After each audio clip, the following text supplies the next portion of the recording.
Bem-vindos ao primeiro módulo do curso Treinando Treinadores. Esse curso, Treinando Treinadores, com a sigla TOT, ele é patrocinado pela Universidade Estadual de Londrina e pelo Instituto Bem Fazer, que é o Instituto de Associações para Familiares, Pacientes com Doenças Crônicas. Esse primeiro módulo nós vamos trabalhar uma doença crônica que chama transtorno bipolar. Eu sou a doutora Sandra Odebrecht Vargas Nunes, médica psiquiatra e professora sênior da Universidade Estadual de Londrina. Eu dei aula há 31 anos em psiquiatria. Então, vamos conversando sobre esse transtorno bipolar. Vamos conversando como é que ele surge. Dito que ele tem 1 em cada 100 pessoas sofre o transtorno bipolar, 1%. Essa prevalência, hoje eles acham que pode ser mais, pode ser cerca até de 2,4 o espectro bipolar. Essa doença, o transtorno bipolar, ele é igualmente prevalente em homens e mulheres. A depressão é maior na mulher, o transtorno bipolar é igualmente em homens e mulheres. O início geralmente é no final da adolescência que você inicia. Mas o diagnóstico demora muito. Muitas vezes o diagnóstico, para você fazer o diagnóstico, são quase 10 a 20 anos depois. A gente também sabe que dentro das crianças, a gente já tem o início da doença. Hoje mesmo, conversando com uma pessoa, falou, não, doutora, começou mesmo com 8 anos de idade. Mas as primeiras manifestações mais sérias é no final da adolescência. Esse transtorno, por que ele é importante a gente colocar? Porque é um dos transtornos que tem maior risco para suicídio. Ele tem um risco entre 30 a 60 vezes maior do que a população geral. E além disso, ele tem uma alta probabilidade de uma incapacidade funcional. E o que é esse transtorno bipolar? É um transtorno que alterna entre fases depressivas, fases maníacas, hipomaníacas e mistas. Vamos então falar um pouquinho mais sobre ele. Esse transtorno bipolar, quando ele inicia, ele é uma doença recorrente, ele tem fases. Ele pode ter a fase maníaca ou hipomaníaca e a fase depressiva. Só que quando ele começa com uma fase maníaca, ela dura, ela afeta a vida, o funcionamento do trabalho, da escola, da família. E ele tem um humor para cima na fase maníaca que não é o normal do dia a dia, aquilo dura. Junto com isso, ele tem muita energia, ele sente assim muito disposto, ele não tem cansaço muito grande e ele aumenta muito os níveis de atividade, ele começa fazendo muita coisa ao mesmo tempo. E ele torna-se muito mais ativo do que o normal. Tá? E junto com isso, ele começa a falar muito rapidamente. Ele tem às vezes um pensamento tão acelerado que ele passa, que a gente chama até de fuga de ideias, porque ele passa de um tema para outro muito rapidamente. Ele começa a falar de folha de árvore, folha de caderno e passa muito rapidamente de um tema para outro. E ele tem outros sintomas, eles têm muita dificuldade de concentrar, ele sente que esses pensamentos são rápidos, ele faz muitas coisas ao mesmo tempo, mas ele tem essas atividades pode começar com muitos riscos, dolorosos consequências, porque às vezes ele acha que pode tudo, então ele compra muito, tem muitos gastos, muitos prejuízos financeiros, tem o problema da sexualidade que é muito alterado, então as consequências são gastar muito dinheiro, as relações sexuais sem pensar, ou dirigir em alta velocidade, então eles têm um comportamento, se envolvem em comportamento de risco. Isso quando ele está na fase maníaca ou hipomania um pouco menos. Depois dessa fase bipolar, significa 2 polos, ou ele fica nessa fase maníaca ou ele fica na fase depressiva. A fase depressiva é uma fase que eles chamam de aterrissagem. Ali ele começa a sentir para baixo, né? Ele não tem mais esperança, ele sente uma fadiga, o corpo é tão pesado que alguns chegam a falar que ele parece um chumbo de tão cansado que eles têm. Tudo é muito difícil de fazer, todas as atividades são com muita dificuldade do dia a dia. Dificuldade de trabalhar, dificuldade de cozinhar, dificuldade de ir na igreja, coisas que davam prazer, ele já tem muita dificuldade de fazer. Ele tem muito problema para dormir. ele tem dificuldade de começar a dormir, ou manter o sono, ou acordar mais cedo. E quando eles acordam, falam, as manhãs são terríveis, parece que eu não dormi, o sono não descansa. Eles têm uma alteração muito importante do sono, da arquitetura do sono, não tem um sono profundo. Então, por isso que eles têm problemas muito sérios do sono. Eles também têm muito problema, assim, o sentimento é de uma incapacidade, ele sente tão incapaz que ele não consegue fazer, falando, coisas que eu fazia tão fácil, agora eu não consigo mais. E uma das grandes problemas é o déficit de concentração. Focar numa leitura, eu começo a ler, chego na metade e não sei mais o que eu li. Eu começo a assistir televisão, não sei, porque ele não tem uma atenção sustentada mais. Tá? E começa então a ter pensamentos muito negativos. Geralmente, eles vêm com pensamentos assim, de muita culpa, eu não sou capaz, eu não dou conta.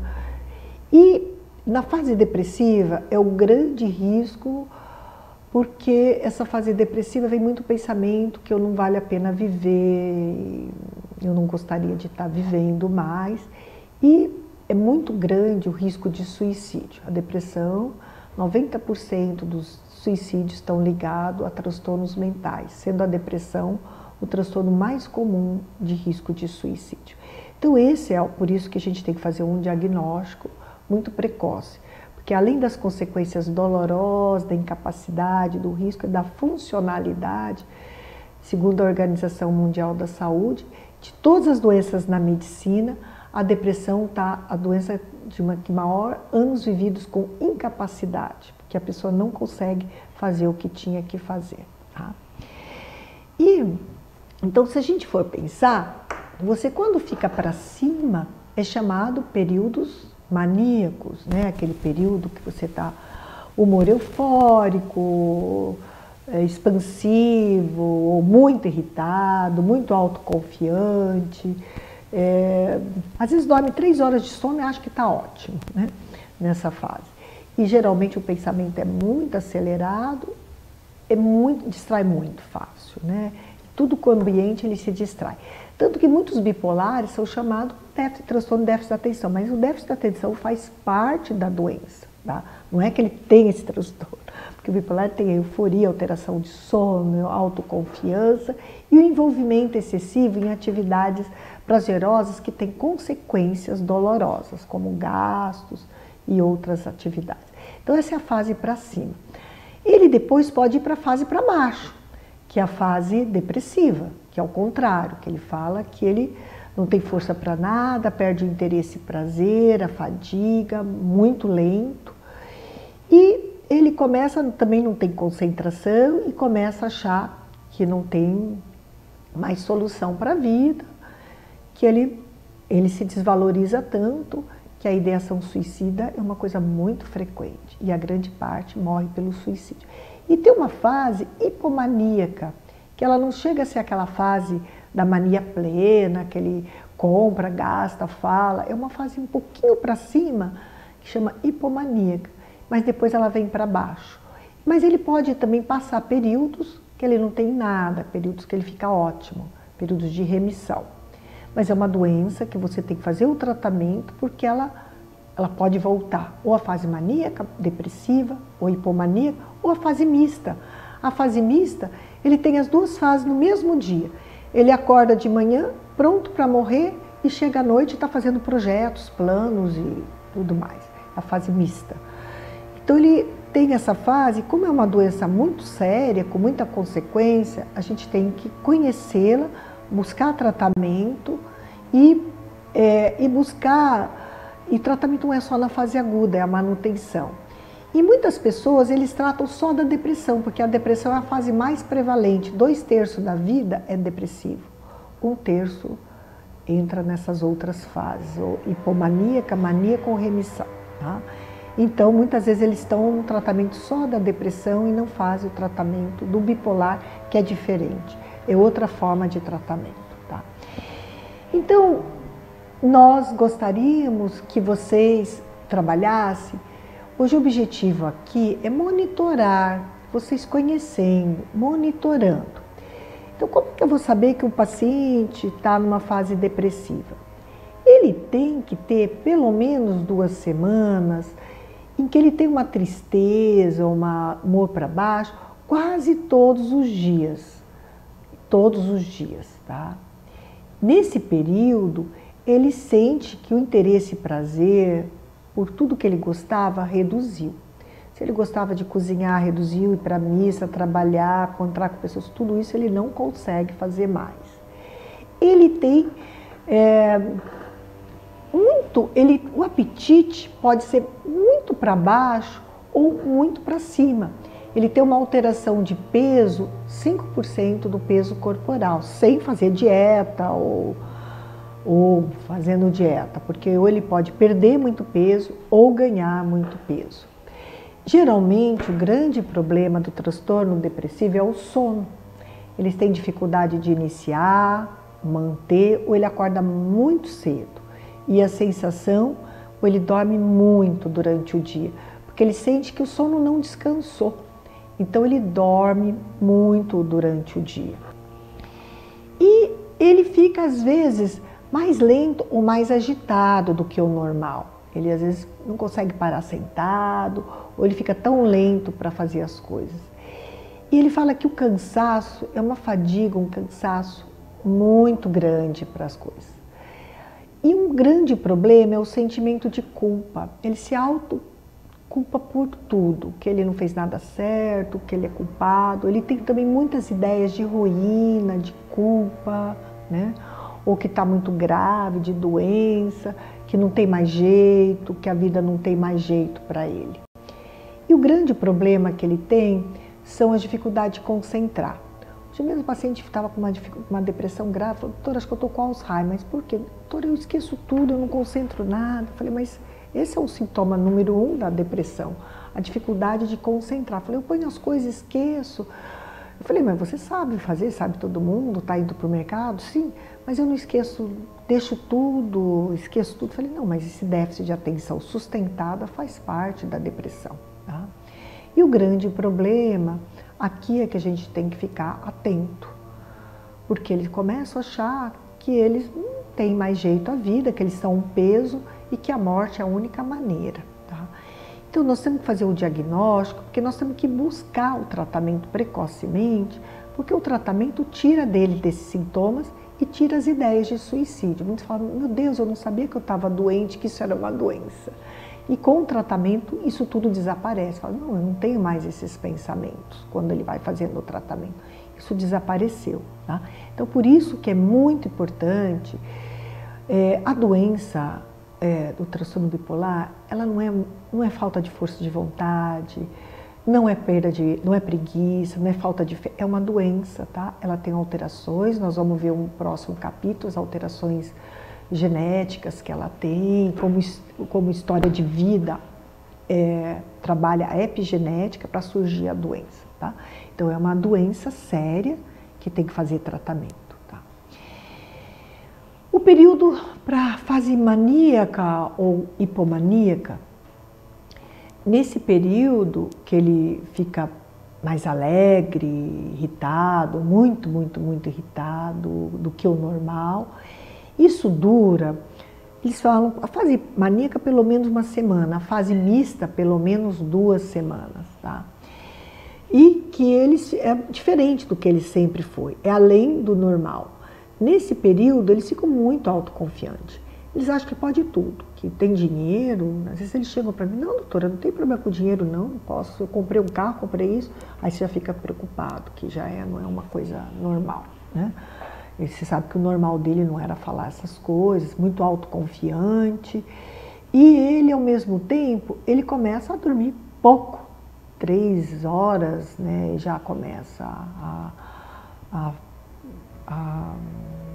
levantar, ou ele acorda várias vezes. Eu tinha uma que acordava 3 horas, ia lavar roupa, arrumar casa, todo mundo dormindo. Então já começa a 1000 por hora. E muitas vezes eles começam a falar, eles chegam a ficar rouco.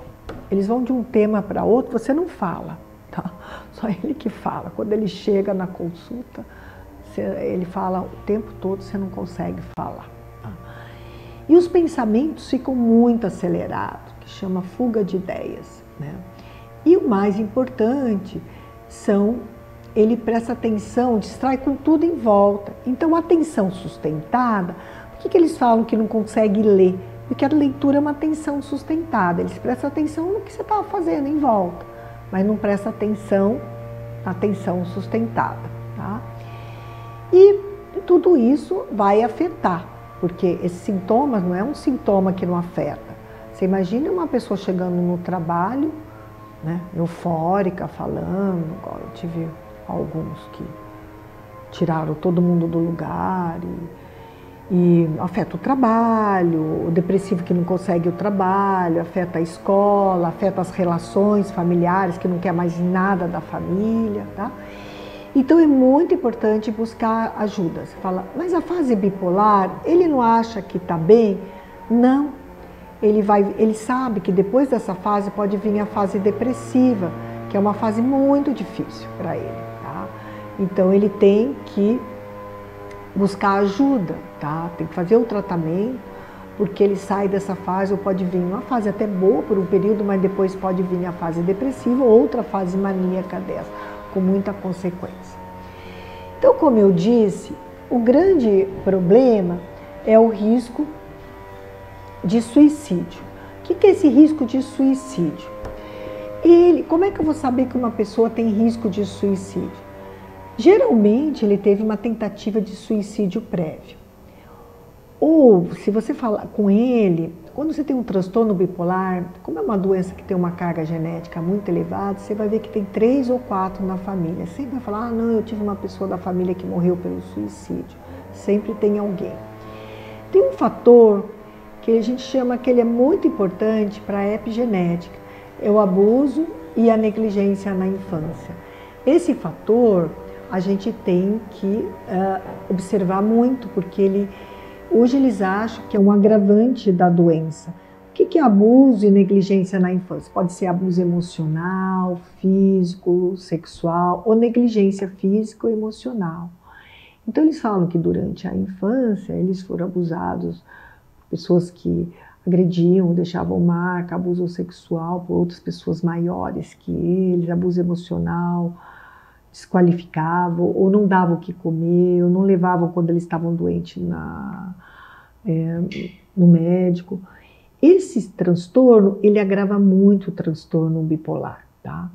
Uma das condições de risco de suicídio no transtorno bipolar é a depressão. Uso do álcool, drogas. 50% dos bipolares bebem, fumam ou usam droga, ou tem muito ataque de compulsão alimentar. Então, no tratamento, a gente tem que trabalhar muito o uso de álcool, drogas, lidar com o estresse de vida precoce, porque isso tudo são coisas que agravam. Um outro problema é que a grande maioria também sempre são descritos como ansiosos, porque eles falam que tem essa ansiedade, essa preocupação excessiva, não relaxa, uma incapacidade de relaxar. Então, o bipolar também é muito ansioso. E uma das gravantes para o risco de suicídio, além de tudo isso que eu falei, depressão, tentativas prévias, história familiar, abuso e negligência na infância, ansiedade, é o estresse prolongado. O que é esse estresse prolongado? Esse isolamento, essa alteração financeira, perda, isolamento. Tanto o que aconteceu na pandemia? No mundo inteiro, durante a pandemia, aumentou o suicídio. Qual a faixa etária? Criança, adolescentes e adultos jovens. Então isso foi muito grave, isolamento, instabilidade, ameaça. Isso é muito grave para quem já é vulnerável para a depressão, tá? Então, essas condições, elas aumentam o risco de suicídio.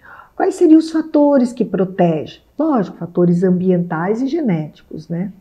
Habilidade de solução de problemas, a rede de apoio, né? Muito importante, como proteção de suicídio, a rede familiar, a rede da comunidade, a rede religiosa, que ele é protetora, mas pelo apoio da comunidade, tá? Isso é muito importante.